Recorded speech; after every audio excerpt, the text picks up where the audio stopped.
نحمده ونصلي ونسلم على رسوله الكريم اما بعد فاعوذ بالله من الشيطان الرجيم بسم الله الرحمن الرحيم وبشرناه بإسحاق نبيا من الصالحين صدق اللہ العظیم۔ محترم ناظرین، درس قرآن کے خوبصورت پلیٹ فارم پر آج ہماری 11ویں نشست ہے۔ قصص القرآن کی اس نشست میں ہم ذکر کریں گے حضرت اسحاق علیہ السلام کا۔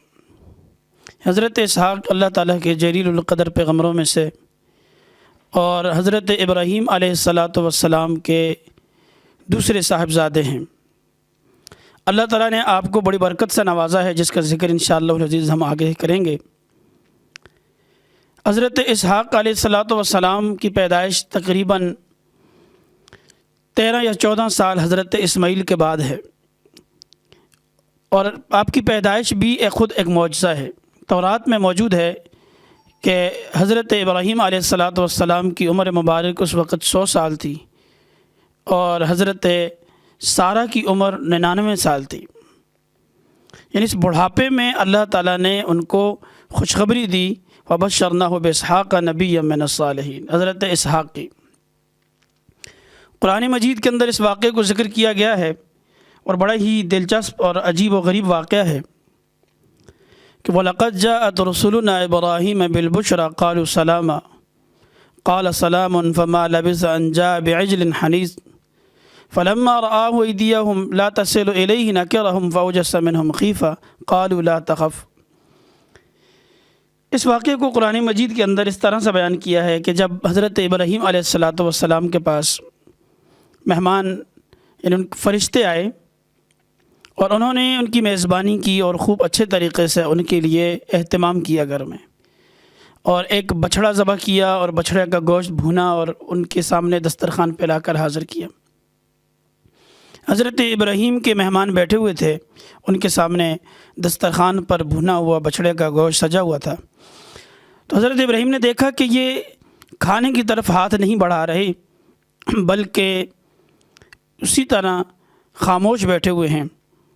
تو حضرت ابراہیم علیہ السلام کو ایک شک پڑا کہ اگر یہ میرے دوست اور میرے ساتھ مخلص ہوتے تو یہ کھانا کھاتے، ہو سکتا ہے میرے دسترخوان پہ نہ کھانے کی وجہ یہ بھی ہو کہ یہ کوئی دشمن ہے۔ جسے ان فرشتوں نے محسوس کیا اور فوراً کہا کہ ہم اللہ تعالیٰ کے فرشتے ہیں، اور آپ غم نہ کریں، اور آپ کسی بھی قسم کی پریشانی جو ہے خاطر میں نہ لائیں، بلکہ ہم حضرت لوط علیہ السلام کی قوم پر عذاب لے کر آئے ہیں اور اس طرف جا رہے ہیں۔ لیکن یہاں پر انہوں نے حضرت ابراہیم کو خوشخبری سنائی، اور خوشخبری اس حال میں سنائی کہ وَامْرَأَتُهُ قَائِمَةٌ فَضَحِكَتْ۔ حضرت ابراہیم کی اہلیہ محترمہ حضرت سارہ کھڑی، قرآن کہتا ہے فضحکت، ہنس رہی تھی کہ انہوں نے جب یہ خوشخبری دی کہ تمہارے ہاں ایک بیٹا ہونے والا ہے، تو اللہ تعالیٰ نے جب ان فرشتوں کے ذریعے سے حضرت ابراہیم اور ان کی اہلیہ کو یہ خوشخبری سنائی تو وہ اس پر مسکرانے لگی کہ یہ کیسے ممکن ہے کہ میں بڑھاپے کو پہنچ چکی ہوں، ابراہیم بھی بوڑھا ہو چکا ہے، اور اس بڑھاپے میں اب ہمیں اولاد ملے گی، جوانی میں نہیں ملی۔ تو اس پر ان سے کہا گیا کہ اللہ رب العالمین اس پر قادر ہے کہ وہ اولاد دے، چاہے بڑھاپے میں دے یا جوانی میں دے۔ تو اللہ تعالیٰ کی اس منشا، اس حکم کو سن کر حضرت ابراہیم کی اہلیہ حضرت سارہ ہنس پڑی۔ اسی بنا پر حضرت اسحاق کا نام بھی اسحاق رکھا گیا۔ اسحاق یسحق سے ہے، یہ عمرانی زبان کا لفظ ہے، اور عربی میں اس کا معنی بنتا ہے یضحک، کہ وہ ہنستا ہے۔ تو ان کی والدہ ہنس رہی تھی، اسی بنا پر ان کی خوشی اور شادمانی کو دیکھ کر اسحاق کا جو ہے نام دیا گیا، یہ نام تجویز ہوا۔ اس کا معنی بھی ہے ہنسنے والا۔ تو حضرت اسحاق علیہ السلام دنیا میں مبعوث ہوئے، اور پھر حضرت اسحاق نے ایک عمر گزاری۔ عمر کے ساتھ ساتھ حضرت اسحاق علیہ السلام حضرت ابراہیم اور حضرت سارہ کی پرورش میں بڑے ہوئے۔ تورات کے اندر یہ بھی ملتا ہے ان کے بچپنا کے حوالے سے کہ 10ویں دن یا 8ویں دن حضرت ابراہیم نے ان کا ختنہ کیا. چونکہ یہ ختنہ کی جو سنت ہے یہ بھی حضرت ابراہیم علیہ الصلوۃ والسلام سے ہے، اور حضرت ابراہیم کو اللہ تعالیٰ نے خصوصی طور پر کچھ چیزیں عطا کی تھی جن میں سے ایک ختنہ بھی تھا. تو حضرت اسحاق کا 8ویں دن ختنہ ہوا، اور حضرت اسحاق پھر جب سن بلوغت کو پہنچے، بڑے ہوئے، تو یہ بھی تورات میں ملتا ہے کہ حضرت اسحاق علیہ الصلوۃ والسلام کا نکاح، ان کی شادی حضرت ابراہیم نے اپنے بھتیجے کی لڑکی سے کروائی.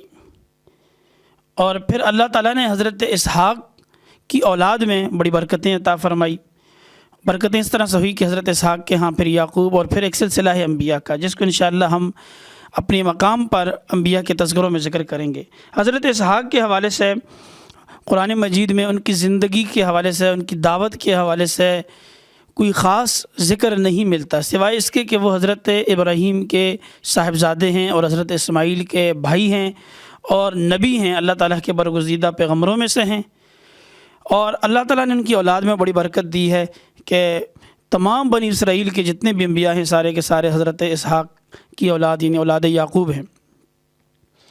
اس کے ساتھ ہی حضرت ابراہیم کی ایک تیسری بیوی بھی تھی جس کا ذکر انشاءاللہ ہم اپنے مقام پہ کریں گے. جس طرح حضرت سارہ سے حضرت یعقوب ہیں، حضرت ہاجرہ سے حضرت اسماعیل ہیں. اسی طرح ایک کا نام تھا قطورہ. قطورہ جو ہیں ان سے بھی حضرت ابراہیم کے 8 بیٹے تھے، جن میں سے ایک کا نام مدین تھا، اور وہ مدین جو ہے اس کی اولاد، پھر اس میں حضرت شعیب علیہ السلام کا مبعوث ہونا، یہ انشاءاللہ حضرت شعیب کی حالات زندگی میں ہم انشاءاللہ اس کو بیان کریں گے اور اس کو پڑھیں گے. اللہ رب العالمین حضرت اسحاق علیہ السلام کی سیرت کو سمجھنے کی اور اصل مقصد جو قرآن مجید کا ہے قصص القرآن کا، جو ان قصص کو بیان کرنے کا، اس مقصد کو پیش نظر رکھ کر اپنی زندگی بسر کرنے کی توفیق عطا فرمائے. وآخر دعوانا ان الحمدللہ رب العالمین.